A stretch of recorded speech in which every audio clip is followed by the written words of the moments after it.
স্বাগত এই সময়ে। আমি জহিরুল আলম আপনাদের সঙ্গে আছি। সমসাময়িক বিষয় নিয়েই আমরা এই অনুষ্ঠানে আলাপ করে থাকি। তার আগে দিনের শিরোনামগুলো প্রথমে বলছি, পরে অতিথির সঙ্গে পরিচিত হব। বিএনপি জামাত জোট অগ্নি সন্ত্রাসী, তারা যেন ক্ষমতায় আসতে না পারে, যুক্তরাষ্ট্রে বলেছেন প্রধানমন্ত্রী শেখ হাসিনা। মুক্ত গণমাধ্যম সূচকে আবারও এক ধাপ পেছালো বাংলাদেশ। ডিজিটাল নিরাপত্তা আইনের সংস্কার করা হবে, তবে আইনটি বলবৎ থাকবে, সেটি বলেছেন আইনমন্ত্রী। নির্বাচন বাংলাদেশের অভ্যন্তরীণ বিষয় এবং সেক্ষেত্রে নির্বাচনের নিয়ে কোনো মন্তব্য জাপান করতে রাজি নয়, তবে সামরিক এবং অন্যান্য নিরাপত্তা খাতে সহযোগিতা বৃদ্ধির কথা বলেছেন জাপানের রাষ্ট্রদূত। বাজারে চিনির দাম আবারও বেড়েছে, কেজিতে 15 টাকা, এবং বাজার পরিস্থিতি যথেষ্টই বাড়তি দামও খুচরা বাজারে মিলছে না চিনি, কিছুটা সংকটও আছে, বা কৃত্রিম সংকট বলা যেতে পারে, যেগুলো সচরাচর আমরা বাজার চিত্র হিসাবে দেখে থাকি। আলাপ করবার জন্য স্টুডিওতে আজকে দুজন অতিথি রয়েছেন। শুরুতে পরিচিত হচ্ছি, ডক্টর আসাদুজ্জামান রিপন, বিশেষ সম্পাদক বিএনপি, স্বাগত আপনাকে। রয়েছেন জনাব এ কে ফায়াজুল হক রাজু, আওয়ামী লীগ নেতা, স্বাগত আপনাকেও। প্রসঙ্গ যুক্তরাষ্ট্র প্রসঙ্গ দিয়ে আমি শুরু করতে চাই। মাননীয় প্রধানমন্ত্রী সেখানে গেছেন, ওয়ার্ল্ড ব্যাংকের সঙ্গে প্রোগ্রাম হয়েছে, তারপরে যে কোনো শহরে উনি গেলে প্রবাসীদের সঙ্গে ওনার কথা হয়, উনি শুভেচ্ছা বিনিময় হয়, সেখানে বক্তব্য তিনি রেখেছেন। ওখানে মানে আমাদের বাংলাদেশিদের যে রাজনৈতিক যে অবস্থান বা চরিত্র, সেটা আমরা দেখা যায় যে নিউ ইয়র্কে বা ওয়াশিংটনে সচরাচর আমরা এই জিনিসগুলো আবার ওখানেও দেখি। এবারও কিন্তু প্রধানমন্ত্রীর এই অনুষ্ঠানের সময় প্রতিবাদ বিক্ষোভ হয়েছে, এবং প্রতিবাদ বিক্ষোভের সময়ে তার আগে পরে উত্তেজনা হয়েছে, মারামারি হয়েছে। এই বিষয়গুলোকে আপনি কিভাবে দেখেন? শুরু করছি। ধন্যবাদ আপনাকে। এবং জহির ভাই, আপনি একদম টোটালি নেগেটিভ একটা অ্যাসপেক্ট বা নেগেটিভ একটা নিউজ দিয়ে শুরু করেছেন। আমার কাছে তো ব্যাপারটা খুবই নেগেটিভ মনে হয়েছে, কারণ দেশের যেখানে মর্যাদা এবং সম্মানহানি হয়, এরকম কর্মকাণ্ড কোনো পক্ষেরই করা উচিত নয়। তো দেখা যাচ্ছে যে এখানে সিনিয়র রাজনীতিবিদ, আমাদের বিএনপির নেতা রিপন ভাই আছেন, ডক্টর রিপন ভাই আছেন। আমি তাকে সামনে রেখেই বলতে চাচ্ছি খুবই ইয়েভাবে, যে ব্যথিতভাবে, যে আসলে এই ধরনের ডেমনস্ট্রেশনগুলো ন্যাক্কারজনক, এক ধরনের কুরুক্ষেত্র সৃষ্টি করে। এবং রাজনীতিতে এটা কখনোই কোনো আশাপ্রদ কোনো কিছু ভালো কিছুর কোনো সুবাতাস, যে আমাদের ভেতরে একটা সহমর্মিতার যে জায়গা সৃষ্টি হবে, এই ধরনের কার্যকলাপের মধ্য দিয়ে আমরা কিন্তু সেসব আমাদের কাঙ্ক্ষিত যে লক্ষ্য, দিন শেষে যে একটা মানে আন্ডারস্ট্যান্ডিংয়ে যাওয়া, পলিটিক্যাল বা একটা কনসেনসাসে যাওয়া, ন্যূনতম ডিস্টেন্সটাকে ছোট করে নিয়ে আসা, সেই জায়গাগুলো কিন্তু বাদ ছেদে। কারণ দেখেন, মাননীয় প্রধানমন্ত্রী যখন একটা দেশে যায়, আপনাকে যেভাবেই আখ্যায়িত করেন, উনি কিন্তু বাংলাদেশকে রিপ্রেজেন্ট করছেন। না, আপনি শুধু একটা পার্সপেক্টিভ থেকে তো দেখছেন। আমি বলছি যে না, আমরা protest সামগ্রিকভাবে, করেন, যেমন protest করেন। আজকে হয়তো প্রধানমন্ত্রী শেখ হাসিনা, কিন্তু এটা আগে পরে সবসময় তো একই চিত্র। না, আমি তো এই কালচারটার এগেন্স্টে কথা বললাম, যে আজকে যে যিনি যাচ্ছেন বাংলাদেশকে রিপ্রেজেন্ট করছেন, এইটা দেশের মানুষ, মানে যারা আমাদের রাজনীতি করে না, এই যে সাধারণ দর্শকরা যারা দেখছে, টিভি দেখে, ওখানে যেসব বিদেশি মাটিতে বাংলাদেশিরা আছে বা বাংলা ভাষাভাষী যারা আছে, যারা আগামীর প্রজন্ম, যারা বাংলাদেশে খুব একটা যাওয়া আসাও করে না, বিদেশে বসে বাংলাদেশকে দেখে, তাদের সামনে জিনিসটা কীভাবে উন্মোচিত হচ্ছে। এবং এটি সমসাময়িক সময় কিন্তু ব্যাপকভাবে বেড়েছে। মাননীয় প্রধানমন্ত্রী যখন বিদেশে যায়, every time she goes to any country or visits any foreign, আপনার কোনো দেশ বা যে কোনো জায়গায় যাচ্ছে, যেটা জাতিসংঘ হোক অথবা আপনার ওয়ার্ল্ড ব্যাংক হোক, এই ধরনের পার্টিকুলার যখন প্রোগ্রামগুলো হয়, বা ইংল্যান্ডে যাচ্ছে, আমরা দেখেছি যে বাংলাদেশ হাইকমিশন ভাঙচুর পর্যন্ত হয়েছে সেখানে, এবং এটা ধারাবাহিকভাবে এই পর্যন্ত চলে আসছে, এবং এটা কিন্তু নাগালের বাইরে চলে যাচ্ছে। It is getting out of hand. এটা কাঙ্ক্ষিত না। আমি মনে করি যে আমি দোষারোপের কথাটা বলতে চাচ্ছি না ব্যাপকভাবে, এটা কাঙ্ক্ষিতই না একদম। ফার্স্ট অফ অল, মানে এটা থেকে আমাদেরকে অবশ্যই বের হতে হবে। এটা কোনো কালচারই হতে পারে না। Protest is one thing, but vandalism is another. আসছি ডক্টর আসাদুজ্জামান। ধন্যবাদ আপনাকে। মানে আমি জানতে চাচ্ছিলাম যে এটা তো ধরেন যে হয়তো রুলিং পার্টি স্পেসিফিক হয়েছে, প্রধানমন্ত্রী স্পেসিফিক হয়েছে, বা এই রেজিমের বিরুদ্ধে হয়তো কেউ প্রতিবাদ করতে গেছে, তখন একটা সংঘাত হয়েছে। আমি বলছি যে সামগ্রিকভাবে বিদেশের মাটিতে যে কালচারটা চলছে, এটা সম্পর্কে যদি আপনি একটু বলেন। দেখুন, ফ্রান্সের প্রেসিডেন্ট, ফ্রান্সের বর্তমান যিনি প্রেসিডেন্ট আছেন মিস্টার ম্যাক্রন, তিনি রাজপথে তার দেশের নাগরিকের হাতে স্ট্রেট থাপ্পড় খেয়েছেন, এবং একবার না, একাধিকবার। দুইবার। একাধিকবার মানে একটাই, মানে একের অধিক হলে দুবার তিনবার, এরপরও আরেকবারও খেতে পারেন, সেজন্য একাধিকবারই বললাম। তো বাংলাদেশের প্রধানমন্ত্রী এখন পর্যন্ত আমার মনে হয় যে মানে কেউ ফিজিক্যাল অ্যাসল্টের সম্মুখীন হননি আমার মনে হয়, মানে আমি এই ধরনের কোনো নিউজ দেখিনি। যে বিষয়টা আপনি তুললেন সেটা নিঃসন্দেহে এটা তো আপনার মানে ব্রিটেনের প্রধানমন্ত্রী কোথাও গেলে বা অন্য কোথাও গেলে এই ধরনের ঘটনা, সেই দেশের যে এক্সপার্ট সিটিজেন যারা আছেন তারা সেই ধরনের ঘটনা ঘটে না। তো এখানে আরেকটা জিনিস খেয়াল করতে হবে, আপনি শুধুমাত্র এক্সপার্ট সিটিজেনদের অ্যাকিউজ করলেন যে তাদের এই কর্মকাণ্ড মান মর্যাদা যাচ্ছে। I don't think so, because আমার প্রবাসী যারা মানে মানে রেজিম নির্বিশেষে আমি বলছি, কিন্তু রেজিম নির্বিশেষে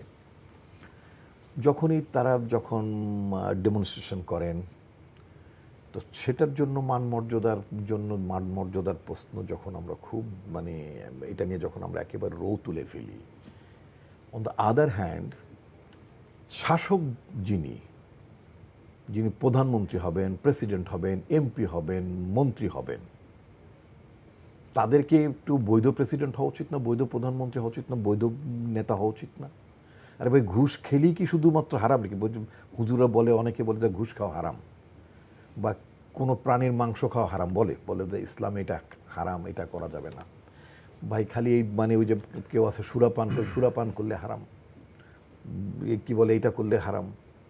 তো এই যে আপনি জনগণ আপনাকে ভোট দিল না, আপনি বললেন যে আপনি নির্বাচিত প্রধানমন্ত্রী, আপনি বললেন যে আপনি নির্বাচিত এমপি, তো এইটা কি খুব হালাল হয়ে গেল? ইউ আর ড্রয়িং স্যালারিজ, আপনি রাষ্ট্রের সকল সুযোগ সুবিধা এমপি হিসেবে যারা আছেন, they are getting all facilities, they are taking all facilities, duty free গাড়ি, অর্থাৎ মানে সংবিধানে তো বলা আছে সকল নাগরিক আইনের চোখে সমান। তা আপনি কি ডিউটি ফ্রি গাড়ি পান? আমি পাই না। বাট দেয়ার আর পিপল যারা তারা এক ধরনের একটা আইন ঠাইন বানিয়ে ডিউটি ফ্রি গাড়ি পাচ্ছেন। শুধুমাত্র এটা ডিউটি ফ্রি বা মানে ট্যাক্স ফ্রি বলেন, বা কম দামে একটা কবরের প্লট নেওয়াটা বোধহয় এদের বাকি আছে। আবাসিক প্লট তো নিচেই। এখন এর একটা লাস্ট প্রস্তাব করতে পারে যে আমাদের একটা মানে সব মানে ভিআইপি, সোকল্ড ভিআইপিস যারা, তাদের জন্য একটা ভিআইপি কবরস্থান হইতে পারে, কম দামে প্লট, অভিজাত এলাকা একটা ভালো কবর টবর হতে পারে। আমি যে কথাটি বলতে চাচ্ছি, একটি দেশে যখন গণতন্ত্র থাকে না, একটি দেশে যখন নির্বাচন হয় না, একটা দেশে যখন সুশাসন থাকে না, একটা দেশে যখন ব্যাপক দুর্নীতি হয়, সেই দুর্নীতির কেচ্ছা যখন সারা পৃথিবীতে যখন প্রচার হয়, দিনের ভোট যখন রাতে হওয়ার কাহিনী প্রচার হয়, বা একটা দেশের রাষ্ট্রদূত বিদেশি একজন রাষ্ট্রদূত বাংলাদেশে বসে বলেন যে এরকম ঘটনা পৃথিবীতে কোনোদিন আগে শুনিনি, এতে করে মানিজ্য যায় না আমাদের। আমরা যে আমাদের লোকজন যে দুর্নীতিতে জড়িয়ে পড়েন, এই কথাগুলো যখন পত্রপত্রিকা, তখন আমরা এটা আমাদের মানিজ্য যায় না। আমাদের গণতন্ত্রের র্যাঙ্কিং নেমে যাচ্ছে, এটা মানিজ্য যায় না। আমাদের মিডিয়া ফ্রিডমের র্যাঙ্কিং নামছে। 180টা দেশের মধ্যে বাংলাদেশ 160তম ছিল কয়েকদিন আগে, এখন আবারও আপনি যেটা বললেন যে আবারও 63, আরও এক ধাপ নামলো। তাহলে যে বাকি 20টা দেশ থাকলো, সেই 20টা দেশ কোনটা? Like Bolivia, like Eritrea, like আপনার অ্যাঙ্গোলা, লাইক আপনার সিরিয়া, লাইক আপনার ইরান, লাইক আপনার উত্তর কোরিয়া, এইসব দেশের কাতারই তো বাংলাদেশ চলে গেছে, তাই না? তাহলে এটা কি খুব ভালো ভালো ভালো ভালো বিষয় হলো? এতে কি মর্যাদা বাড়ে আমাদের? অথচ আমরা তো গণতন্ত্রের জন্য, সংবাদপত্রের স্বাধীনতার জন্য, আমরা তো মুক্তিযুদ্ধটা তো হলো তো এই কারণে যে মানে শেখ মুজিবুর রহমানকে 70-এর নির্বাচনে তিনি জনগণের ম্যান্ডেট প্রাপ্ত হওয়ার পরে তার হাতে ক্ষমতা দিল না। এই যে গণতন্ত্রের প্রতি অবজ্ঞা, ভোটের ফলাফলের প্রতি অবজ্ঞা, এবং জনগণের যে অভিপ্রায়, গণতন্ত্রের ফান্ডামেন্টাল এসেন্স হচ্ছে যে জনগণের অভিপ্রায়ের প্রতিফলন ঘটবে থ্রু এ ইলেকশন, একটা নির্বাচনের মধ্য দিয়ে, তাই না? তাহলে এই যে মানে থ্রু এন ইলেকশন যে অভিপ্রায়টা জনগণ ঘটাতে চান, সেই অভিপ্রায়কে আপনি মূল্য দিচ্ছেন না। জনাব ফায়াজুল হক রাজু, এই সময়ে যে বিষয়টা খুব বেশি আলোচিত হচ্ছে সেটা হচ্ছে যে প্রধানমন্ত্রীর বিদেশ সফরের মাধ্যমে এইটা কি ডেপিক্ট হচ্ছে যে এই ক্ষমতাসীন দল অনেক কমফোর্টেবল এবং আন্তর্জাতিক সম্পর্কের ক্ষেত্রে অনেক সুশক্ত অবস্থানে আছে এবং ওয়ার্ল্ড ব্যাংক আইএমএফের সঙ্গে যে আগের একটা সম্পর্ক ছিল সেখান থেকে আইএমএফের কাছ থেকে লোন পেয়েছে, এখন যে ভালো প্রশংসাপত্র পাচ্ছে, অনেক ধরনের অ্যাপ্রিসিয়েশন পাচ্ছে বলে খবর এসেছে। সব কিছু মিলিয়ে সামনের দিনগুলোতে এই এই এই সফরগুলো কী ধরনের ভূমিকা রাখবে বাংলাদেশের রাজনীতিতে, আপনি কি মনে করেন? জি জহির ভাই, আমি একটা জিনিস বলতে চাই তার আগে, সেটা হচ্ছে যে রিপন ভাই কিছু কথা এনেছেন যে মানুষের অভিপ্রায় থাকে যে সরকারের কাছ থেকে এক ধরনের আশা থাকে যে গণতন্ত্রের। আমি তা বলিনি। আচ্ছা, সরকারের কাছে জনগণ অভিপ্রায়ের কথা বলিনি আমি। আচ্ছা, আমি বলেছি গণতন্ত্র হচ্ছে জনগণের অভিপ্রায়ের ফল, নির্বাচন হচ্ছে জনগণ অভিপ্রায়ের রিফ্লেকশন, প্রতিফলন। আমি যদি ভুল না বুঝে থাকি তাহলে ঠিক আছে, আমি বলছি এখানে একটা কথা কি যে রিফ্লেকশন অফ পাবলিক সেন্টিমেন্ট, এটা তো বলতে চাচ্ছিলেন? No, not sentiment, of course মোদ্দা কথা সেন্টিমেন্ট তো বটে। ডিজায়ার, ওকে, আচ্ছা ঠিক আছে, ডিমান্ড, ওকে। এখানে একটা জিনিস জনগণ যা চায়। বাংলাদেশ আওয়ামী লীগ 2008-এর পরে রাষ্ট্র ক্ষমতা আসার পর থেকে অদ্যাবধি কিন্তু ভুল ত্রুটি যাই হোক, ভুল ত্রুটি আছে এবং কিছু যে এখানে সব কিছু যে বাই দ্য বুক চলেছে তা কিন্তু না, হ্যাঁ, এটা একটা বাস্তবতা। বাট এর পরেও যেটা ধর্তব্যের বিষয় বা যেটা আপনি কনসিডারেশনে নেবেন সেটা হচ্ছে যে সদিচ্ছা ছিল কিনা আপনার। এখানে কিন্তু একটা জিনিস আমাদের বুঝতে হবে। আমি এইভাবে উত্তরটা দিতে চাচ্ছি রিপন ভাইকে, যে দেখেন যা কিছু এই গত 15 বছরে আওয়ামী লীগের নেতৃত্বে, মাননীয় প্রধানমন্ত্রীর নেতৃত্বে দেশ চলছে বা শাসন তারা করছে, এখানে এইমাত্র যে কথাটি বললাম যে ভুল ত্রুটির বাইরে তাদের যে সদিচ্ছা ছিল সেটা কিন্তু রিফ্লেকশন সব জায়গায় দেখা যায়। এখানে কথা হচ্ছে যে গণতন্ত্র আমাদের যদি কম হয়ে থাকে, আমাদের যদি নির্বাচন ব্যবস্থায় ত্রুটি বিচ্যুতি থাকে, আমাদের যদি অন্যান্য ইন্ডিকেটরগুলায় যেসব সরাসরি পাবলিক ইন্টারেস্টকে আপনার এফেক্ট করে, যেমন আপনি বলেছেন যে ফ্রিডম অফ স্পিচ, তারপরে আপনার সুশাসন, তারপরে প্রেস ফ্রিডম, সমস্ত কিছু, এমনকি ডিএসএ, ডিজিটাল সিকিউরিটি অ্যাক্ট সহ সমস্ত কিছু নিয়ে, তো আমি বিনয়ের সঙ্গে জিজ্ঞেস করতে চাই যে যখন পূর্ববর্তী সরকার, অর্থাৎ ইতিপূর্বে যখন বিএনপি পরপর দুবার রাষ্ট্র ক্ষমতায় ছিল, 91 থেকে 96 এবং 2001 থেকে 2006, পরপর না, মানে দুইটা, অলমোস্ট আর কি দুইটা টার্মে, রাইট, মাঝখানে আওয়ামী লীগ এসেছিলেন। এখানে কথাটা হচ্ছে, আমার প্রশ্নটা হচ্ছে যে তখন কি এমন অবস্থায় ছিল যেটা মানুষ সর্বাগ্রে তাদেরকে বাহবা দিয়েছে বা সারা বিশ্বে সমাদৃত হয়েছে? তা তো না। আমরা দেখেছি যে বাংলাদেশ দুর্নীতিতে 5-6 বার চ্যাম্পিয়ন হয়েছে, 5 or 6 কনজিকিউটিভ টাইমস। তো গণতন্ত্রের জায়গাটা তো তাই হয়েছে, বিভিন্ন রকম নির্বাচনে আপনার ভণ্ডুল হয়ে যাওয়াতে এবং কারচুপির কারণে, মাগুরা নির্বাচনের কারণে বিশেষত ইন পার্টিকুলার, টোটাল তত্ত্বাবধায়ক সরকারের আন্দোলনের মাধ্যমে তত্ত্বাবধায়ক সরকারের ব্যবস্থা কায়েম করা হলো। পরবর্তী তত্ত্বাবধায়ক সরকার কিন্তু আবার একটা বড় ধরনের একটা ঝামেলায় পড়লো। কখন আমরা দেখলাম, যখন বিএনপি রাষ্ট্র ক্ষমতা তত্ত্বাবধায়ক সরকারের কাছে হস্তান্তর করতে চাচ্ছিল না। তো এই জিনিসগুলো যদি তারা যদি, আমি কেন অবতারণা করলাম, কোনো দোষারোপের জন্য না, আজকে বলছি যে একটা বিগার পার্সপেক্টিভে জিনিসটাকে দেখার জন্য, যে ভুল ত্রুটির যে বিষয়গুলি আওয়ামী লীগ আজকে করছে বা যেসব আমাদের বিচ্যুতি হচ্ছে তার অধিকাংশ কিন্তু আপনারাও করেছেন। কিন্তু আমার কথা হচ্ছে যে আপনারা যতটুকু করেছেন, ধরেন পার্সেন্টেজ 100% মার্ক দেবেন আপনি, সেখানে যদি 60%ও করেন, 40%ও করেন, 30%ও করে থাকেন, সেটার জন্য কি বলেছেন দেশবাসীর কাছে যে হ্যাঁ আমাদের সময় এই ভুল ত্রুটিগুলো আমাদের ছিল, এই বিচ্যুতিগুলো আমাদের ছিল এবং আমরা এটার জন্য অনুতপ্ত, আমরা এটার জন্য রিপেন্ট করি? এবং আওয়ামী লীগের উচিত এই জায়গা থেকে বের হয়ে আসা এবং এখান থেকে মানুষকে পরিত্রাণ দেওয়া। তা কিন্তু বলেন না, শুধু আওয়ামী লীগের উপর দোষ, যে আওয়ামী লীগ গণতন্ত্রকে ধ্বংস করে ফেলেছে, নির্বাচনী ব্যবস্থাকে ধ্বংস করে ফেলেছে, ফ্রিডম অফ স্পিচ নেই, প্রেস ফ্রিডম নেই, কোনো কিছু নেই। তাহলে সমস্ত কিছু কি তখন ছিল? একদম 100-তে 100% ছিল? তা ছিল কিনা আমি জানি না, দর্শকরা বলবে, আপনিও বলবেন, রিপন ভাই নিজেও বলবে, আমি বিশ্বাস করি।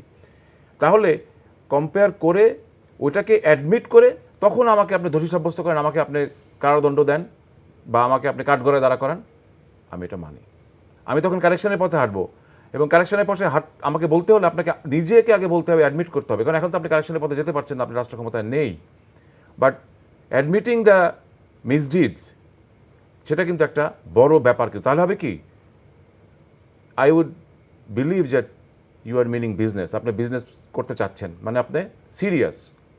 বাট এক নাগারে যদি শুধু আপনি দোষারোপ করেন, তাহলে জিনিসটা দোষারোপের রাজনীতিতে পর্যবেসিত হচ্ছে এবং আমার আপনার সঙ্গে গ্যাপ হচ্ছে। মানুষ কি চায়? মানুষ দেখতে চায় যে বাংলাদেশে গণতন্ত্রায়ন হবে, নির্বাচন ব্যবস্থা আরও উত্তরোত্তর ভালো হবে এবং একটা টেকসই নির্বাচন ব্যবস্থা হবে যেখানে মানুষ তার ভোট দিতে পারবে এবং তার যে ডিজায়ার, তার যে ডিমান্ড, সেই অনুযায়ী একটা সরকার কায়েম হবে। এটাই তো মানুষ চায়। এর থেকে বেশি তো মানুষ ইংরেজি বাংলা বুঝে না। সহজ ব্যাকরণ, ভেরি সিম্পল গ্রামার। এই জায়গাটায় করতে হলে আমাদেরকে আগে অ্যাডমিট করতে হবে যে পূর্বে আমিও এই সমস্ত কিছুর সঙ্গে আমারও বিচ্যুতি হয়েছে, আমারও ভুলভ্রান্তি ছিল। আমরাও ক্ষমতার সময় অপোজিশন পার্টি আওয়ামী লীগকে মেরে ফেলতে চেয়েছিলাম। আমাদের সময় গ্রেনেড হামলা হয়েছে, আমাদের সময় বঙ্গবন্ধু হত্যাকাণ্ডের যে বিচার ব্যবস্থা সেটা ভণ্ডুলিত হয়েছে। এগুলা কিন্তু ক্ষত, এগুলাকে আপনি জিয়ায় রেখে নতুন কিছু সুবাতাস আশা করবেন, সেটা কিন্তু সুদূর পর হতো আমি মনে করি আমার খুবই ক্ষুদ্র জ্ঞানে। জি, number one, this is not the first time for Awami League regime.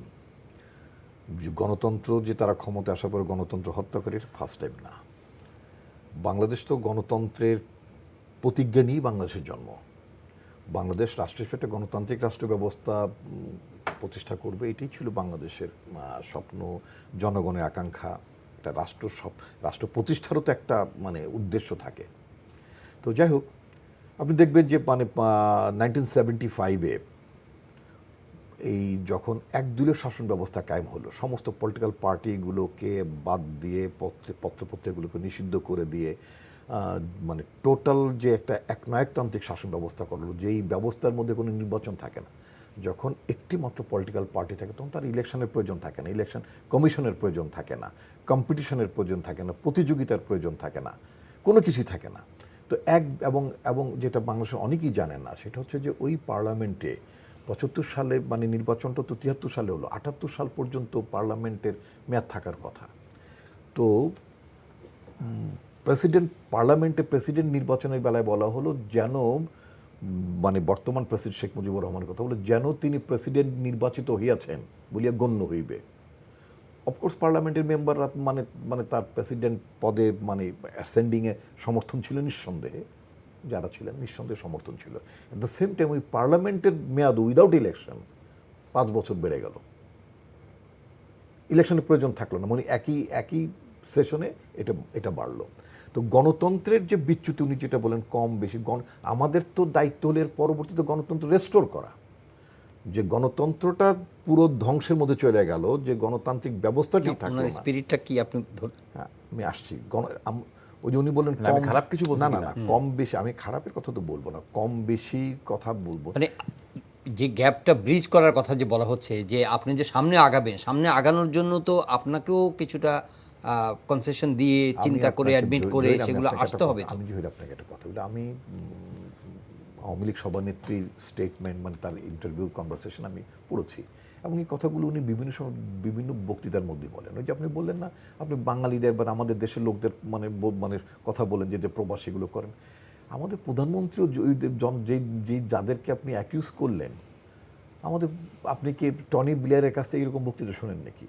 আপনি নরেন্দ্র মোদীর কাছ থেকে এরকম বক্তৃতা শোনেন নাকি? পৃথিবীর কোনো দেশের প্রধানমন্ত্রী এই স্টাইলে বক্তৃতা করে নাকি? তারাও তো তাদেরও এক্সপার্টদের নিয়েও তারাও তো মিটিং করেন তো, তাদের ডায়াসপোরার সাথে মিটিং করেন না, করেন, বাট দে ডোন্ট আটার দিস টাইপ অফ ওয়ার্ডস। ওখানে অন্য ধরনের মেসেজ থাকে তাদের, হোয়াট এভার, এটা তার পার্সপেক্টিভ, তার আউটলুক, ওই দলের বিষয়, এটা নিয়ে আমার বক্তব্য নেই। আমি যেটা বলতে চাচ্ছি যে গণতন্ত্রটা এবং পার্টিকুলার নির্বাচন ব্যবস্থাটা এখন totally it went to museum. বাংলাদেশে মনে হবে যে আগামী প্রজন্মের ছেলে মেয়েরা যদি এই অবস্থায় চলতে থাকে, তাহলে তারা কোনো না কোনো সময় পত্রপত্রিকায় লেখা হবে, বা কী লেখা হবে, যে একদা বাংলাদেশে গণতন্ত্র ছিল, একদা বাংলাদেশে নির্বাচন হতো এবং সেইখানে দুটি বড় দল অংশগ্রহণ করিত, তাহাদের নাম ছিল বাংলাদেশ আওয়ামী লীগ, তাহাদের নাম ছিল বাংলাদেশ জাতীয়তাবাদী দল। ইহাদের মার্কা ছিল ধানের শীষ এবং ইহাদের আরেকটি মার্কা ছিল নৌকা। ইহারা নির্বাচনে অংশগ্রহণ করিতেন, এমপি হইতেন, পার্লামেন্টে যাইতেন এবং নির্বাচন খুব উৎসবমুখর ছিল। এটা একটা ইতিহাস। হ্যাঁ, এই সম্রাট বাবর আমলের সেই আপনার পানিপথের যুদ্ধের ইতিহাসের মতো বাংলাদেশের নির্বাচনটা একটা ইতিহাস হিসেবে পাঠ করা হবে। বাংলাদেশের নির্বাচন ব্যবস্থাটা তো এখন সেই জায়গায় চলে গিয়েছে। নির্বাচনটা তো নির্বাচনের জায়গায় নাই। আপনি নির্বাচনে একটা প্রহসন করবেন, নির্বাচনের স্রেফ আপনি একটা নির্বাচন আয়োজন করবেন, করে দিয়ে আপনি আপনাকে ক্ষমতায় থাকতে হবে। আপনি তো জনগণের রায়কে শ্রদ্ধা করছেন না। মানে ফান্ডামেন্টাল যে জিনিসটা হচ্ছে, আমি বলছি অ্যাসাস পলিটিক্যাল পার্টিসগুলোর যে কোর ভ্যালুজ, যেটা কোর ভ্যালুজ হচ্ছে যে আমি জনগণের রায়কে মেনে নেব, জনগণকে ভোট দিতে দেব। That's the only challenge for the মানে Well, কি বলে যে আমি আপনাকে for বাংলাদেশ, এটা অনলি বাংলাদেশের জন্য মানে আপনারা তো নির্বাচন ছাড়া আর কোনো আলোচনাই করছেন না, মানে নির্বাচনই একমাত্র। অফকোর্স নির্বাচনটা আমি এই কারণে বলি, যখন একটা সুস্থ নির্বাচন হয় এবং সেই সুস্থ নির্বাচনের মধ্যে যখন আপনার একটা মানে কি বলে স্বচ্ছ সরকার বলতে বোঝাচ্ছি যাদের নির্বাচিত হওয়ার ব্যাপারে কোনো ইয়ে থাকে না, মানে প্রশ্ন থাকে না, আমি সে মানে ওকে তাদের এই সরকারটি জনগণের কাছে জবাবদিহি করে, তখন তাদের দুর্নীতি কমবে, সুশাসন আসবে, তাই না? আপনার না হলে 5 বছর পরে ক্ষমতা থেকে বিদায় নিবে। জি, এবং এখানে আপনি পার্লামেন্টে আরো নতুন নতুন অনেক আইনও করতে পারেন, বাট ওই যে আপনি যেটা বললেন যে জনগণের যদি হাতে ক্ষমতা থাকতো যে আমি 5 বছর পরে, আমার কথা শুনছে না, তারা যে নির্বাচনী প্রতিশ্রুতি দিয়েছে এই কথাগুলো তারা মানেনি, আমি তাকে চেঞ্জ করব। জনগণকে আনার এবং চেঞ্জ করে ক্ষমতায় নিতে হবে, জনগণকে ক্ষমতার জায়গাটায় দেখতে চাই আমরা। আবারও বলছি খুবই বিনয়ের সঙ্গে, কারণ রিপন ভাই অনেক সিনিয়র পলিটিশিয়ান এবং অনেক সিনিয়র লিডার। তারপরে বলছি রিপন ভাইয়ের সব কথা মেনে নিতে পারছি না, সেটা কি বলছি যে দেখেন 2008 সালে অন্তত, আমি ভুলে গেলাম, দর্শকদের উদ্দেশ্যে বলছি যে আমরা আসেন ভুলে যাই সবাই, যে 2014 সালে একটা ইলেকশন হয়েছে এবং সেখানে বিএনপি আসেনি, আওয়ামী লীগ এককভাবে পাশ করে আসছে এবং রাষ্ট্র ক্ষমতায় চলে গেছে। এটা ভুলে যাই, মনে করেন এটা ইরেজ করলাম মেমোরির থেকে। আসেন 2018, এটা নিয়ে রাতের ইলেকশন, দিনের ইলেকশন যাই বলেন, এটাও একটা ফ্লড ইলেকশন, এটাও বাদ দিলাম। What about 2008 election? বলবো 2008 ইলেকশনে তো আপনারা পার্টিসিপেট করেছিলেন। It was a participatory election, it was an inclusive election, it was a fair election more or less, because এর থেকে ভালো ইলেকশন তো সমসাময়িক সময় হয়নি। সেই ইলেকশনে আওয়ামী লীগ ল্যান্ডস্লাইড ভিক্টরি নিয়ে, অর্থাৎ একটা বড় ধরনের নির্বাচনী বিজয় অর্জনের মাধ্যমে রাষ্ট্র ক্ষমতা আসলো। পরের দিনই তো আপনাদের যে স্টেটমেন্টগুলো সেগুলো তো এখন আর্কাইভে আছে, সেগুলো সব দেখেন কি স্টেটমেন্টগুলো আসছিল, যে ইলেকশনটাকে তারা মেনেই নেয় নাই।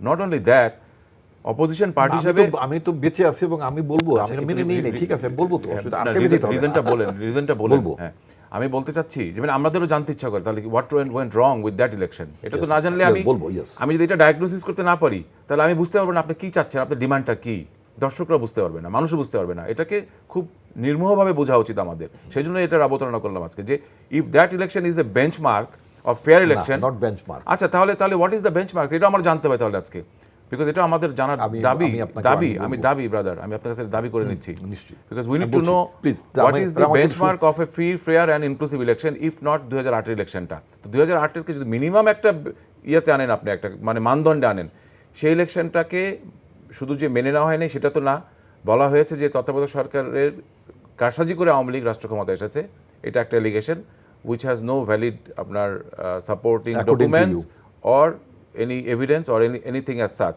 এটা একটা ব্যাপার, সেটা হচ্ছে এটা পলিটিক্যাল একটা রেটোরিকের মতো হয়ে গেল। এত বড় একটা ইলেকশনকে সারা পৃথিবীতে সমাদৃত হলো, কারণ সমসাময়িক সময়ের কথা বলেছি আমি, এর আগে তো সেরকম একটা ইলেকশন হয়নি। আচ্ছা, প্লাস এই ইলেকশনটার পরে সবচেয়ে বড় যেটা ইম্পর্টেন্ট জিনিস ছিল, প্রধান নির্বাচিত বিরোধী দল হিসাবে পার্লামেন্টারি ফর্ম অফ গভর্নমেন্ট, অর্থাৎ সংসদীয় ব্যবস্থার যে রাষ্ট্র ব্যবস্থা বা সরকার ব্যবস্থা, সেইখানে আপনি যদি আপনার নিজে পার্টিসিপেটরি রোলটা প্লে না করেন, দায়িত্ব পালন না করেন, তখন হয় কি গণতন্ত্র যে ক্ষয়িষ্ণু একটা শক্তি হিসাবে আবির্ভূত হয় সেটা সেখান থেকে ধস নামে। সেই যে গ্র্যাজুয়াল একটা ডিগ্রেডেশন, সেটার আজকে রেস্ট আমরা টানছি কিনা আমি সেভাবেই দেখছি জিনিসটাকে, যে এইটার জন্য বিএনপি বা আপনারা বা রিপন ভাই আপনি কতটুকু দায়ী, সেখানে কি কোনো স্বীকারোক্তি আছে? যদি থাকে তাহলে বলেন, তাহলে অবশ্যই গণতন্ত্রের পথ আগামীতে সুসংগত হবে, আরও বেশি ভালো হবে। আর যদি আমরা এখানে একটা জিদ করে বসে থাকি যে না আমি ওইসবের ব্যাপারে কোনো দায়িত্ব নিব না, আমি জানি না কি হয়েছে, আপনারা ওই ইলেকশনটাও চুরি করে আসছিলেন, ওই ইলেকশনটাও রিগিং করছেন, ওই ইলেকশন মেকানিজম করছেন, ম্যানিপুলেশন করছেন, এইভাবে যদি বলেন তাহলে তো কোনো কিছুই আমাদের ভালো না, তাহলে তো সমস্ত কিছু তাহলে ভণ্ডুল আমাদের। রিলেটিভলি একটা ভালো নির্বাচন বাংলাদেশে, আপনি যেমন বলছেন যে ইতিহাস হয়ে গেছে যে এক সময় বাংলাদেশে এই ছিল, আমার দেশে তো মনে হয় যে বাংলাদেশে কোনো খালি এরকম আইডিয়াল ডেমোক্রেটিক কোনো প্র্যাকটিস হচ্ছে রিপনের কাছে যে ভালো ইলেকশনের সংজ্ঞা কি। জি বলবো তো ভালো ইলেকশনের সংজ্ঞা যদি বলতে চান, কম্পারেটিভলি 91 এরশাদের পতনের পরে 9 বছরের সামরিক শাসন বিরোধী যে আমরা আন্দোলনটা করলাম, হোসেন মোহাম্মদ এরশাদের বিরুদ্ধে আমাদের ছাত্র সমাজের যে আন্দোলনটা ছিল, শ্রমিক সমাজের যে আন্দোলনটা ছিল, সমগ্র মানুষের যে আন্দোলনটা ছিল গণতন্ত্র পুনঃপ্রতিষ্ঠা করার জন্য, সেই আন্দোলনের পরে 91 সালে যে নির্বাচনটা ছিল হেডেড বাই জাস্টিস শাহাবুদ্দিন, সেই নির্বাচনটা অবশ্যই অবশ্যই অবশ্যই একটা benchmark election, because BNP one that election. Not that ওই নির্বাচনে কারোরই কোনো প্রশ্ন নাই। 96 সালের নির্বাচনে তো আমরা কোনো 96 সালে আওয়ামী লীগ যখন নির্বাচন খুচরা কিছু না, তো সবসময় থেকেছে স্থূল কারচুপি, 96 সালে যখন আওয়ামী সূক্ষ্ম কারচুপি, সূক্ষ্ম ইলেকশন ইঞ্জিনিয়ারিং, লুক 96 সালে যখন আওয়ামী লীগ ইলেকশনে জিতলো সেই নির্বাচনে মোটা দাগে কেন, কোনো চিকন দাগেও কিন্তু সেই ধরনের প্রশ্ন না আওয়ামী লীগ নির্বাচিত হওয়ার পরেও। আচ্ছা 2001-এ যখন বিএনপি যখন আসলো সেই নির্বাচন নিয়ে যে সূক্ষ্ম কারচুপি ঠারচুপির কথা বললো, বাট মোটা দাগে আমি যেটা বলছি ওয়ার্ল্ড কমিউনিটি এবং এবার আমেরিকান ফরেন মিনিস্টারের অ্যাডভাইজার ডেরেক সোলে যে কথাটা বললেন, উনি বলছেন যে তখন জায়গায় যে আপনার কাছে ভালো নির্বাচনের সংজ্ঞাটা কি, উনি একটা চমৎকার কথা বলেন যে দেখুন ভালো নির্বাচনের সংজ্ঞা অ্যাজ সাচ আমেরিকার কোনো আলাদা কোনো সংজ্ঞা নাই। আমাদের কাছে এটাই মনে করি ভালো নির্বাচন সংজ্ঞা যেই দেশে নির্বাচনটা হচ্ছে সেই দেশের জনগণের নির্বাচনটা তাদের কাছে গ্রহণযোগ্য হচ্ছে কিনা, তারা গ্রহণযোগ্য মনে তাদের করছে মতামতের প্রতিফলন তাদের কাছে ফলাফলটা গ্রহণযোগ্য হয়েছে কিনা। যদি তাদের কাছে ফলাফলটা গ্রহণযোগ্য হয়ে থাকে, তারা যদি ভালো মনে করে গ্রহণযোগ্য মনে, that is the credible election, that's the thing in fact. তো 91-এ 96-এ 2008 also জহির আপনি সাংবাদিকতা উনি বলছেন উনি বলেছেন আপনি সাংবাদিক দীর্ঘদিন করেন, মানে আপনার 111-এ যে 111টা ক্রিয়েট হলো বিএনপি গভর্নমেন্টকে ডিসলজ করার জন্য একটা মানে ক্ষমতাচ্যুত না, বিএনপি তো তার মেয়াদ শেষই করলো, মানে শেষ করার আগে থেকে বছর দেড়েক দুয়েক আগে থেকে মানে একটা প্লট ছিল, যেটা এখন হাসিনা গভর্নমেন্ট যেরকম বলে না ষড়যন্ত্র হচ্ছে, ষড়যন্ত্র তারও তো বলছে এখন বলছে, তো একটা প্লট ছিল হোয়াট এভার। তাহলে এখনো কি কোনো প্লট চলছে কিনা আমি জানি, এটা গভর্নমেন্ট বলতে পারবে, আমি তো তখন আমরা তখন গভর্নমেন্ট ছিলাম, আমরা জানি এটা প্লট ছিল, এখন এই গভর্নমেন্ট বলতে পারবে, আমি তো I am not in the government, I am not part of the government, how can I say যে whether there is a plot or not. তারা ভালো বলতে পারবে, প্লট থাকলে তাদের প্লট মোকাবেলা করার দায়িত্ব তাদের, হোয়াট এভার। আমি যে কথাটি বলতে চাচ্ছিলাম, প্রণব মুখার্জি ভারতের অ্যাট দ্যাট টাইম ভারতের পররাষ্ট্রমন্ত্রী ল্যাটর্নি, উনি মানে ভারতের প্রেসিডেন্টও, তিনি তার বইয়ের মধ্যে তিনি একটা বই লিখেছিলেন, সেই বইয়ের মধ্যে বাংলাদেশের 111-এর প্রেক্ষাপট, তারপরে আপনার জেনারেল মঈনদেরকে এইবার তো আমাদের সেনাপতিকে তো লাল গালিচা সম্বর্ধনার কথা বলছিলেন, অনেক সম্মান দেওয়ার কথা বললেন, আমাদের তৎকালীন সেনাপতি মঈন সাহেবের 7 ঘোড়ার লাগাম ধরাই দিছিল ইন্ডিয়া, এবং বলে দিছিল যে ইয়াং ম্যান এনাফ, অনেক হয়েছে, exact language of like that, অনেক হয়েছে, মানে অনেক। তো জেনারেল মঈন বুঝতে পারছেন, কারণ উনি তো জেনারেল মঈন খুব তো মানে খুব শুড। যখন 1975-এ যখন 7 নভেম্বর যে একটা কু হলো, আপনি সিপাহী জনতা অভ্যুত্থান যেটা আমরা বলি, বা জাসদরাজ যেটা বলে যে 7 নভেম্বরে, সেই 7 নভেম্বর কুর সময় এই general Moeen at that time probably he was lieutenant, very junior officer, he was posted at Bangabhaban. তো উনি তো মানে 3 নভেম্বরে খালেদ মোশাররফ কুর পরে উনি ওইখানে দায়িত্বে ছিলেন। 7 নভেম্বর হওয়ার পর যখন দেখলেন পরিস্থিতি খুব খারাপ, তো উনি দেয়াল টোপকে জেনারেল মঈন ভাগালোক, জেনারেল মঈন দেয়াল টোপকে ভেঙে গেছিল। এই ঘাপটি মারা মাল, তো এই মালের তো প্ল্যান ছিল আলাদা, এই মাল বোঝে যে জিনিসটা কি, এ বুঝে গেছে যে ইন্ডিয়ার ফরেন মিনিস্টার আমার যখন বলছে এনাফ, মানে যথেষ্ট মর্দানি মুরুদগিরি বহুত দেখাইছ, এখন ক্ষান্ত হও, বুঝে গেছে যে এখন তরোয়াল এখন করতে হবে, খাপের মধ্যে ঢুকাইতে হবে, বেশি আর করা যাবে না। It was the design of the India, যে তারা এটাকে করেছে কি বলে, মানে যারা ওই তৎকাল যারা কুর মধ্যে যারা জড়িত ছিল করেছে তাদেরকে তারা। আচ্ছা রিপন ভাই, এখন তো এটা তো আমি আমার কথা শুনতে তুমি কথা বলতে পারো, একটা প্রশ্ন করতে পারি, আমি আমারটা শেষ করে নিই, তারপর তুমি তোমার সাপ্লিমেন্টারি কোশ্চেন প্লিজ। নো আমি বলছি, ঠিক আছে, আচ্ছা বলেন। এখন কথা হচ্ছে কি যে এই পরিস্থিতিটা আমরা জানি, যে মানে 111-এর প্রেক্ষাপটটা যেমন আমরা জানি, এবং 111-এর প্রেক্ষাপটের ফলে আমরা নির্বাচনে গেলাম, আমাদের দলের মধ্যে কিন্তু সুস্পষ্ট মানে 2 ধরনের মত ছিল নির্বাচনে যাওয়া এবং না যাওয়া নিয়ে। না যাওয়ার পক্ষেই বরং বেশি প্রবল মত ছিল, মানে 2008-এর নির্বাচনে, এবং আমরা জানতাম। কিন্তু এই পার্সপেক্টিভগুলো তো স্বতঃসিদ্ধ নয়, আমাদের বাংলাদেশের রাজনীতির বাস্তবতা হচ্ছে, আপনি বলছেন আপনার ভার্সন, আপনার পার্সপেক্টিভ, অবশ্যই এটা তো স্বতঃসিদ্ধ পার্সপেক্টিভ নয়, কোনোটাই স্বতঃসিদ্ধ নয়, কোনোটাই কেউ মানে আমি যেটা বলবো সেটা আরেকজন আমার অপোনেন্ট সেটা স্বীকার করবে না। এখন যারা ইতিহাসবিদ, যারা বিশ্লেষক, যারা তারা একটা পর্যায়ে 50 বছর 60 বছর 100 বছর পরে তখন তারা একটা পারমুটেশনের পদ্ধতিতে সবকিছুর পরে তখন তারা বলছে ইয়েস এইটা ছিল। যখন এই যে মানে যারা অ্যাক্টরস, এখন তো আমরা অ্যাক্টরস, তাই না, আমাদের আমরা সো ইট ওয়াজ আমরা নট থাকবো। অ্যান অ্যাকসেপ্টেবল ইলেকশন ডিউরিং না, আমরা এটা একেবারে plotted, manipulated and designed okay election. আপনার আচ্ছা, আপনার এখানে পার্সেন্ট একটা পেয়েছি। এখানে একটা প্রশ্ন যেটা রিপন ভাইকে বলতে চাচ্ছিলাম, সেটা হচ্ছে আপনাকে প্রশ্নটা করি, তাহলে what had led to the 111 situation? 111 সিচুয়েশনটা হলো কিভাবে, অবতরণ হলো কিভাবে? এটারও তো একটা ব্যাকগ্রাউন্ড আছে। নিঃসন্দেহে। সেখানে কতজনকে টপকে বিএনপি তৎকালীন সরকার জেনারেল মঈনকে প্রধান সেনাপতি নিয়োগ করেছিলেন, অনেকটা আইনকে তোয়াক্কা না করে। এটা আইন না। আচ্ছা, তোমার যেটা জানা উচিত যে আচ্ছা, বলেন। মানে সেনাবাহিনীতে বা চিফ জাস্টিসে নিয়োগের বেলায় এটা কোনো আইন থাকে না। প্রেসিডেন্সটাকে এটা বলতে টপকায়, পারো। যেটা একটা ওখানে যে প্রেসিডেন্স আছে, যে সিনিয়রিটি যে মেইনটেইন করার যে ওটা কিন্তু লেট আস কাম টু ওইটা তো আমরা অন্য জিনিস। আমরা তাহলে না, তাহলে কথা হচ্ছে জেনারেল মঈন কি আমাদের লোক না আপনাদের কিন্তু লোক ছিলেন? আমরা এই বললাম যে ঘাপটি মারা মাল বললাম তো। ওকে আচ্ছা, এই আলোচনা কিন্তু আর এগোতে পারবো না।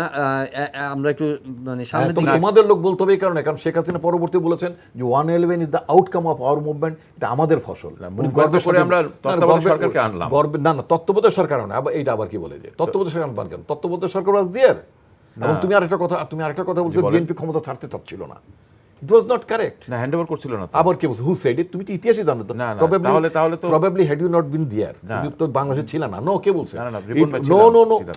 আমি বলে তোমাকে কারেক্ট করছি। আচ্ছা, বলেন। বিএনপি ক্ষমতা হ্যান্ডওভার করেছে, তত্ত্বাবধায়ক সরকার ওয়াজ দেয়ার। মাহমুদুল হাসান সাহেবকে চিফ আপনার করার কথা ছিল, ইয়াজউদ্দিন সাহেব হয়ে গেল, এটাও কি আওয়ামী লীগ করে দিয়েছিল? এটার প্রশ্নটা কি? আরে ভাই, এটা তো ক্ষমতা হ্যান্ডওভারের ব্যাপার না, ভণ্ডুল হয়ে গেল তো। সংবিধান অনুযায়ী হয়েছে। তত্ত্বাবধায়ক সরকারের যে স্পিরিটটা, ভেরি স্পিরিটটা তখন থেকেই তো শেষ হয়ে গেল, তারপরে তো কেন? থাকলো না। সংবিধানের মধ্যে এটা আছে, এটা সংবিধানের মধ্যে আছে তো। সংবিধান ভেঙে তো আর মানে ইয়াজউদ্দিন প্রেসিডেন্ট হন নাই, বরং ইয়াজউদ্দিন প্রেসিডেন্ট হওয়ার পরে দ্বিতীয় দফা আরেকটা তত্ত্বাবধায়ক সরকার হলো, যেটা 111 না, কিন্তু বিএনপি মূল যে গভর্নমেন্ট হ্যান্ডওভার ফ্রেমওয়ার্ক, করে তত্ত্বাবধায়ক সরকারের যে মূল ফ্রেমওয়ার্ক, সেটা তো বাইপাস করা হলো। গেইন আমরা বিএনপিও তার অবস্থান জাস্টিফাই করার চেষ্টা করছে, আপনিও বলছেন, কিন্তু এখনকার যে বাস্তবতা, আমি যেটা প্রশ্নটা করেছিলাম, লেটেস্ট মানে মুভ ফরওয়ার্ড, যে এই বাস্তবতায় কি সরকার যে একটা চ্যালেঞ্জের কথা আছে সামনে, যে 2014-18 নির্বাচন নানা কারণে এটা আলোচিত হচ্ছে, 2023 বা 24 নির্বাচনকে সামনে রেখে সরকারের প্রস্তুতি বা কমফোর্টেবিলিটি বা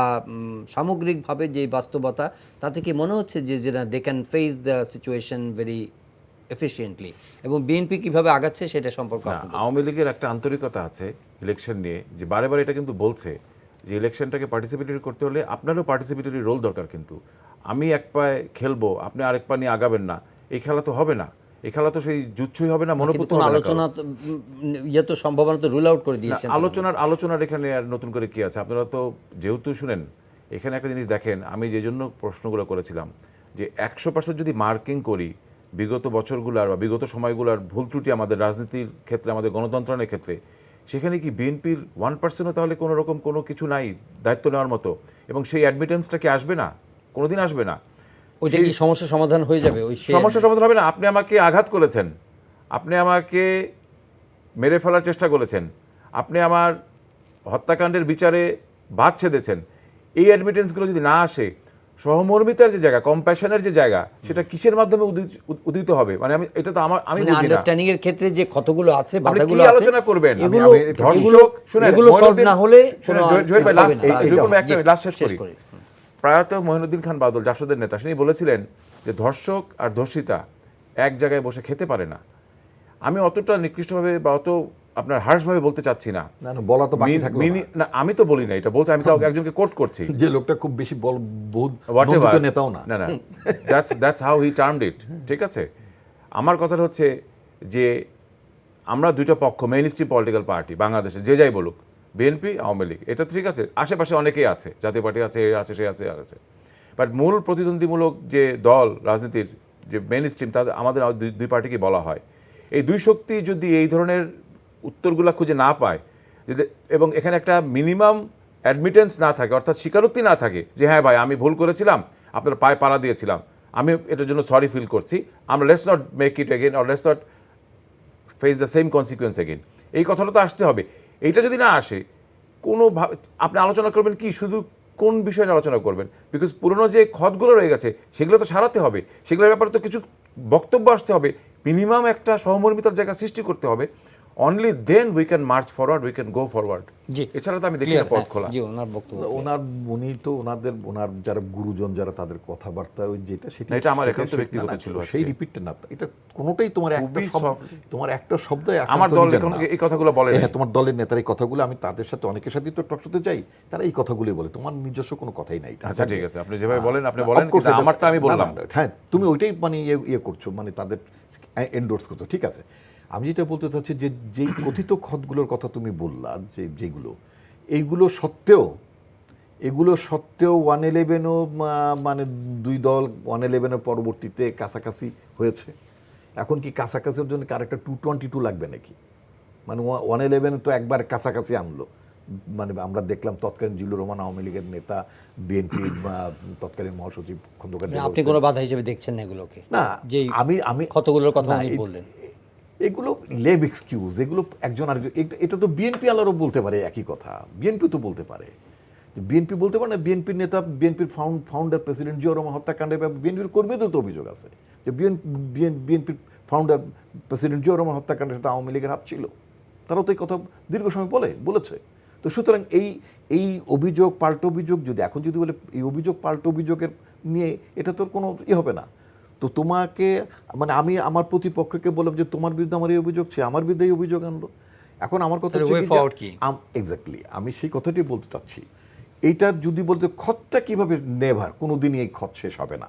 the way it is forwarding, এটা যেভাবে আগাচ্ছে এটা কোনোদিনই শেষ হবে না। ফরগেট এন্ড ফরগিভ এরকম কিছু এটা কোনোদিনই শেষ হবে না। মানে বিষয়টা হচ্ছে কি, ওই যে বললাম 111 পরিস্থিতি যেমন দুই দলকে কাছে নিয়ে আসছিল, মানে হ্যাঁ, এখন আমার কাছে যেটা মনে হচ্ছে, আমার কাছে মনে হচ্ছে আরেকটা 222 বলে তো কিছু থাকে না, মানে 1-11 যেরকম ঘন উঠছে, আর প্রবল বেগে যদি কোনো কিছু হয়, তখন দেখবেন যখন ঝড় হয়, ঝড়ের মধ্যে কি করে বাঘও এক জায়গা থেকে, মহিষও এক জায়গায় চলে আসে, আপনার মানে সাপ বেজিও এক জায়গায় আসে, সিংহ আসে, সেটা তো অসাংবিধানিক, টোটালি এক্সট্রা কনস্টিটিউশনাল। ওই এক্সট্রা কনস্টিটিউশনাল জিনিসটি তো আন্দোলন করে আপনারা আনছেন, ওইটি তো বুঝে আপনাদের আন্দোলনের ফসলটা আপনাদের গর্বের ধন।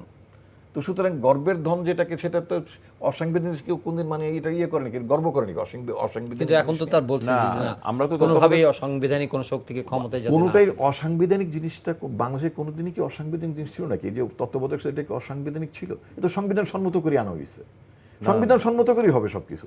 আমি আবারও যেটা বলতে চাই, বাংলাদেশে যা কিছু হবে ভবিষ্যতে, সেটা সবই সংবিধান সম্মতভাবেই হবে। ভবিষ্যতে যা কিছু হবে সেটাও সংবিধান সম্মত হবে। এই যে তত্ত্বাবধায়ক ব্যবস্থাটা বাতিল করা হয়েছে, এটা কি সংবিধান সম্মত নাকি? একটা বিচারপতি রিটায়ার করছে 18 মাস আগে, উনি বাড়িতে বসে নাতিপুতি কোলে পালন করলো, মেয়ের শ্বশুর বাড়িতে গেল, বেড়াইতে টেড়াইতে গেল, গভর্নমেন্টের ভাতা টাতা পেলে, উনি একটা রায় লিখে পাঠিয়ে দিল, এই যে আমার রায়। এটা হয় নাকি? এটা কি মামু বাড়ির আবদার? বাংলাদেশ এটা কি, এটা দেশে একটা শাসনতান্ত্রিক ব্যাপার না? রিটায়ারমেন্টের পরে উনি রায় পাঠাবেন, এটা হবে নাকি? আজকে কোনো একটা কর্পোরেশনের চেয়ারম্যান বা কোনো আজকে যিনি মন্ত্রী আছেন, এই মন্ত্রী যদি 1.5 বছর পরে যদি একটা মানে ইয়ে করেন, ওই একটা সাইন করে পাঠিয়ে দেন যে না, কথার কথা মনে করেন আপনি মানে সংস্থাপন সচিব, যে মিস্টার জহুরুল আলম সংস্থাপন সচিব ফায়ার, উনি নাই, এটা হয়? আমাদের তো দিদেন এই আকামটাই করছে, আপনি ভিজিবল না, সামনে ওয়ে ফরওয়ার্ড খুব স্পষ্ট নয়। আমি আই ডোন্ট থিংক রায় লেখার পরবর্তীতে প্রেসিডেন্টসরা কিন্তু অমূলক না, এখানে প্রেসিডেন্ট এটা আছে, এরকম বাজে জিনিস একটা হতে পারে, কিন্তু আছে অনেক বিচারপতি কেউ চ্যালেঞ্জ করে না, তাই আমরা চ্যালেঞ্জ করছি এখন, কেউ চ্যালেঞ্জ করে না, এটা চ্যালেঞ্জ করছি, সেটা তো কমপ্লিটলি একটা ডিফারেন্ট অ্যাসপেক্ট, হ্যাঁ, but as such there are such examples. এটা কিন্তু বাজে এক্সাম্পল, হ্যাঁ সেটা ঠিক আছে, বাজে এক্সাম্পল, এবং আগে মানুষ প্রতিবাদ করতেন, এখন প্রতিবাদ প্রেসিডেন্ট আছে।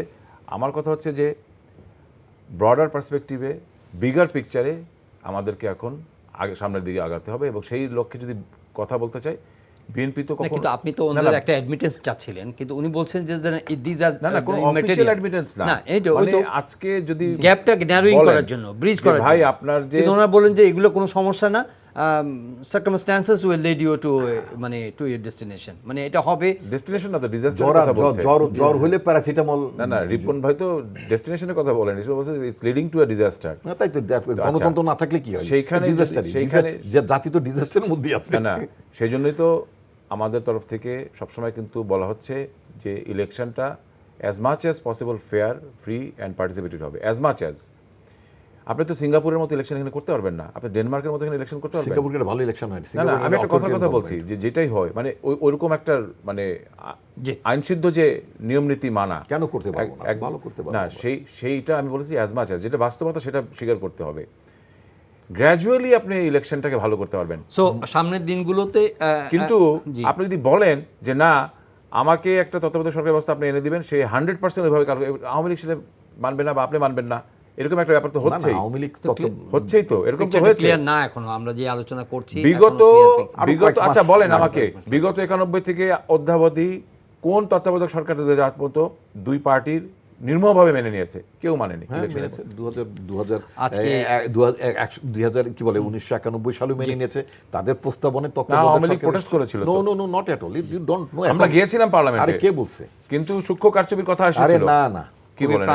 প্রাণবন্ত আলোচনা এবং 1991 সালে বোথ দ্য পার্টিস তারাই আলোচনা করেই মানে সাবুদ্দিন সাহেবের নাম বলেছে, না তাদের সেটা প্রস্তাবনা করেছে ছিল। ইলেকশন উত্তর যে মেনে নেওয়া সেই জায়গাটা এটা তো মেনে না নেওয়াটা খুব মানে আওয়ামী লীগ আওয়ামী লীগ তো শকড না, সেটা না না, আওয়ামী লীগের প্রধান মানে সভানেত্রী তিনি কলকাতার দমদম বিমানবন্দরে যখন সাংবাদিকরা নির্বাচনকে জিজ্ঞেস করলো যে আপনার নির্বাচনে কি অবস্থা এবং বিরোধী দল কয়টা সিট মানে বিএনপি কয়টা সিট পেতে পারে, তো উনি খুব মানে কনফিডেন্টলি বলেন বিএনপি 10টার বেশি সিট পাবে না।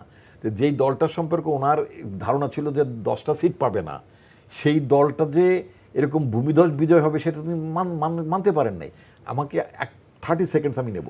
সেটা হচ্ছে যেমন আপনার আমাকে অনেকে গতকালকে আমি একটা আলোচনায় ছিলাম, সেটা হচ্ছে যে আপনার বলে যে আপনার তো আওয়ামী লীগের অধীনে এর আগেও নির্বাচনে গিয়েছেন, সিটি নির্বাচনে গিয়েছেন, এবার যাচ্ছেন না কেন? ওয়েল সেই নির্বাচনে যাওয়া এবং আমাদের 6টা সিটি কর্পোরেশনে 13 সালে 6টা সিটি কর্পোরেশনে জেতাটাই ছিল বিএনপির জন্য বড় কাল।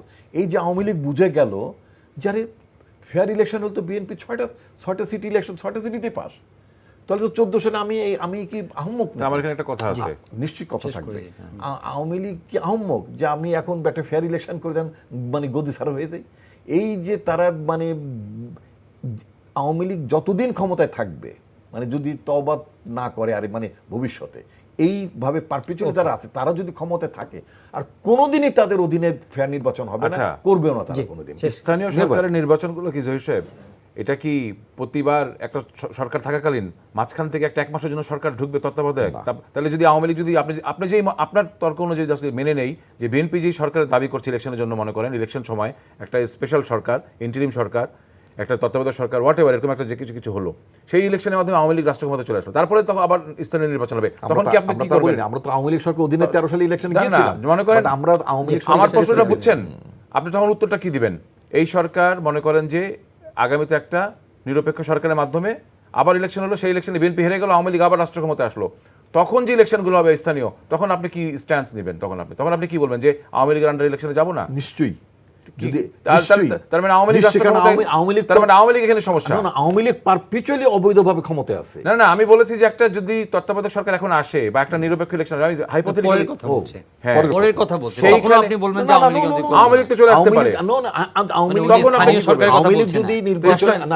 তত্ত্বাবধায়ক সরকারে যদি একটা জাতীয় ইলেকশনে যদি ফেয়ার ইলেকশন জিতে, I will salute him first, প্রথমে অভিনন্দন জানাবো। তো পাবলিকলি বলতেছি যদি একটা অবাধ নিরপেক্ষ নির্বাচনে জনগণ যদি আওয়ামী লীগ কি বেছে নেয়, নৌকামারকে বেছে নেয়, আমরা অবশ্যই স্যালুট করব, পাবলিকলি স্টেটমেন্ট অভিনন্দন জানাবো। তো 2008-এর যে ইলেকশন ছিল সেই ইলেকশনে সেই ইলেকশনের আশা আওয়ামী লীগ তখন তো রাষ্ট্র ক্ষমতায়, সেই ইলেকশনে তো আপনি গিয়েছিলেন এবং আপনি জিতেও ছিলেন, সেটা কেন তাহলে পরবর্তীতে বয়কট করলেন? কোনটা? আপনি যে আওয়ামী লীগ 8-এ আসলো না ক্ষমতায়, এসে তো 13 সালে আওয়ামী লীগের আন্ডার স্থানীয় সরকার ইলেকশন হলো, সেই ইলেকশন আপনি জিতলেনও, তাহলে সেটাই নিয়ে আপনি কেন আজকে আবার সেটাকে আপনি তকমা লাগাচ্ছেন, কালিমা লেপন করছেন? কোনটা কালিমা লেপন? যে আপনি বলেন যে সেই ইলেকশনে জিতাটা আপনাদের কাল হয়ে গেছে। হ্যাঁ, কাল হয়েছে এই কারণে কেন আওয়ামী লীগ বুঝে গেল তাদের মিজরুল, তাদের যে দুঃশাসন। আওয়ামী লীগ কি বুঝলো সেটা আওয়ামী লীগের ব্যাপার, অবশ্যই আপনি তো রেজাল্ট পেলেন। হ্যাঁ, আমি রেজাল্ট পেলাম, তারা সেই কারণে তো তার ম্যানিপুলেশন। নিরপেক্ষ ইলেকশন হলো, আপনি 5টা সিটি কর্পোরেশনে জয়লাভ করলেন, 6টা, তাতেও 6টায় মেজর মেট্রোপলিস সারা বাংলাদেশ সবগুলো জিতলেন, বরিশাল, সিলেট, রাজশাহী সবগুলাই, সবকটাই।